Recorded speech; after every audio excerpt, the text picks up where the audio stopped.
High বন্ধুরা, তোমরা সবাই কেমন আছো? আশা করি ভালোই আছো। বুঝতে পারছো আজ আমি বিরিয়ানি বানিয়ে নিচ্ছি। আজ আমি এগ বিরিয়ানি বানাবো, খুব সহজ উপায়ে বানাবো। প্রথমেই আমি বেরেস্তাটাকে ভেজে নেব। দেখো এখানে আমার ভাতটাও রেডি হয়ে গেছে, বেরেস্তাও রেডি হয়ে গেছে। এবার আমি ডিম কষাটাকে করে নেব।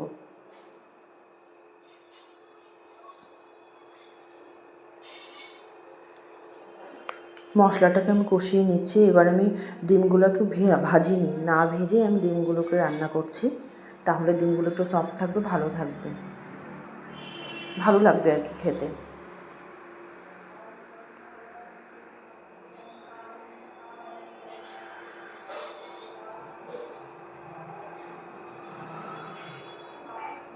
যেহেতু এগ বিরিয়ানি বানাচ্ছি, আমি ডিমটা একটু বেশি করে দিয়ে নিয়েছি। ডিম আর আলুটাকে আমি কষা কষা করে নেব।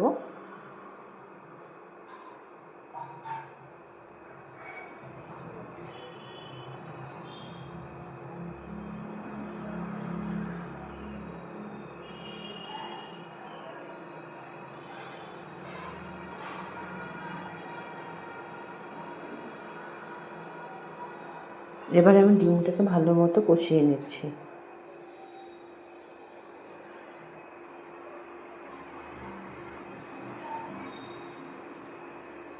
আমি আগেই মশলাটাকে ভালো করে কষিয়ে নিয়েছিলাম। এবার আমি এই ডিম কষার মধ্যে বিরিয়ানি মশলাটা একটু অ্যাড করে দিচ্ছি, তাহলে ফ্লেভারটা একটু ভালো আসে।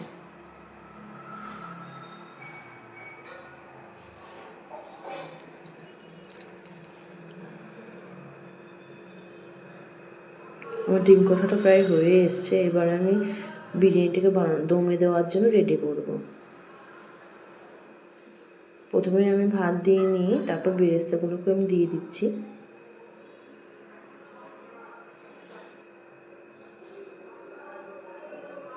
এখানে আমি খুব সহজ উপায়ে আমি রান্না করেছি। আর আমি যেহেতু ভাতের লবণ দিতে ভুলে গিয়েছিলাম, তো এখানে আমি অ্যাড করে দিচ্ছি। আর বিরিয়ানি মশলাও আমি অ্যাড করে দিচ্ছি। এখানে আমি কোনো কিছু এক্সট্রা করে ফ্লেভার আমি অ্যাড করিনি, শুধু বিরিয়ানি মশলা আর গোটা গরম মশলা দিয়েই আমি বিরিয়ানিটা বানিয়েছি। কারণ অনেক সময় হয় যে বেশি ফ্লেভারটাও অনেকে পছন্দ করে না, আর বাচ্চারাও এইভাবে খেতে খুব পছন্দ করে।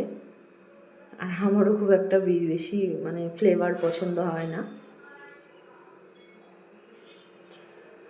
আর যখন মনে হয় যে কী রান্না করব, খুব চটজলদি উপায়ে এই বিরিয়ানিটা বানিয়ে নিলে, ঘরোয়া উপায়ে ভালোও লাগে, টেস্ট লাগে, আর মুখটাও চেঞ্জ হয়ে যায়।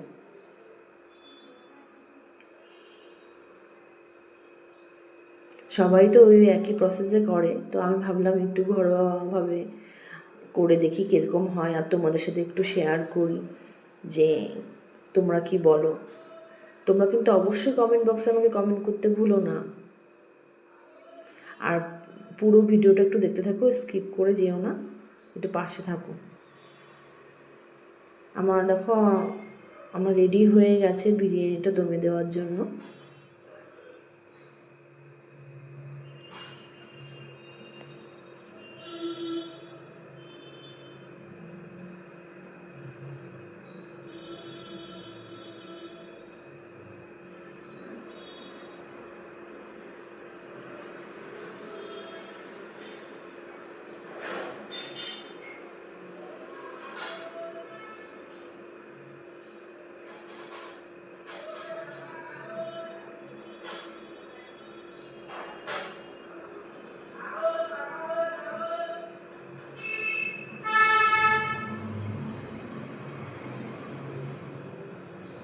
বিরিয়ানিটা বানানো আমার রেডি। এবারে আমি ডিমগুলোকে পুরো দিয়ে দেবো।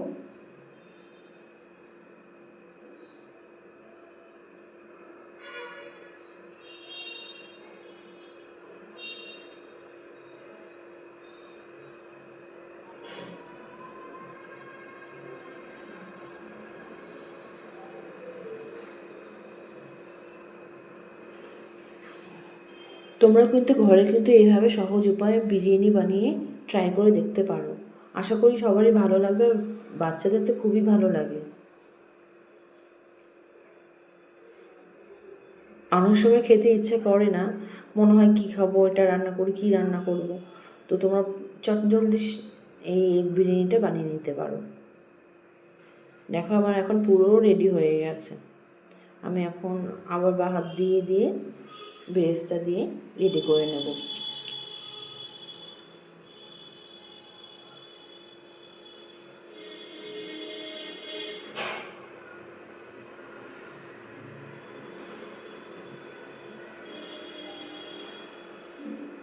এবার আমি ঘিটা অ্যাড করে দিচ্ছি।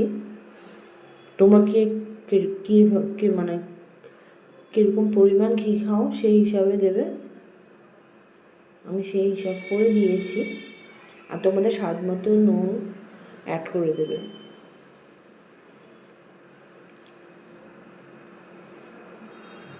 বিরিয়ানি মশলাটাকে আমি অ্যাড করে দিচ্ছি।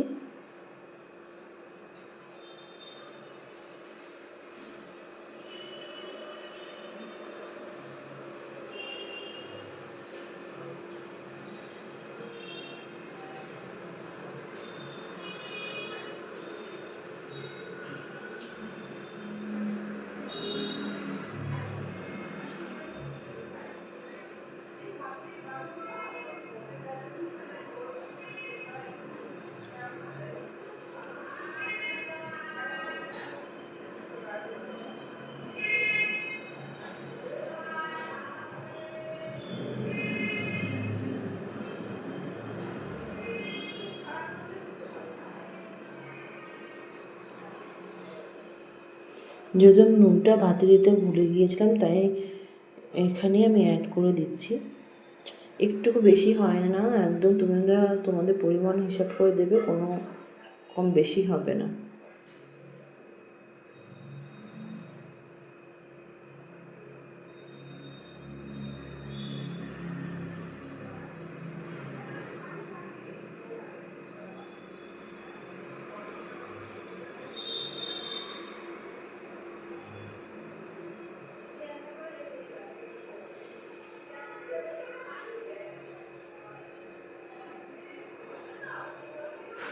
কে কে বিরিয়ানি খেতে ভালোবাসো কমেন্ট বক্সে অবশ্যই কমেন্ট করে আমাকে জানাবে।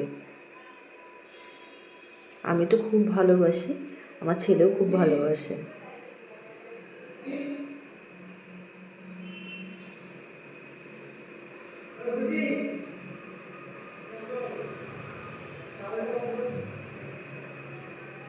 আমার বিরিয়ানিটা রেডি হয়ে গেছে। লাস্ট আমি বিরিয়ানি মশলাটাকেও দিয়ে দিচ্ছি।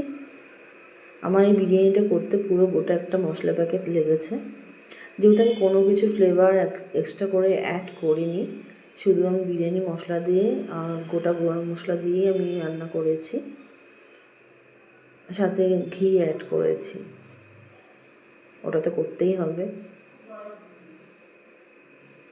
এবারে দেখো আমার বিরিয়ানিটা পুরো রেডি হয়ে গেছে। আমি এখন এটাকে দমে দেব। এবার আমার ফাইনাল বিরিয়ানির লুকটা তোমাদের সাথে শেয়ার করব। দেখো আমার বিরিয়ানিটা পুরো রেডি হয়ে গেছে। কেমন লাগলো কমেন্ট করে জানিও। টাটা।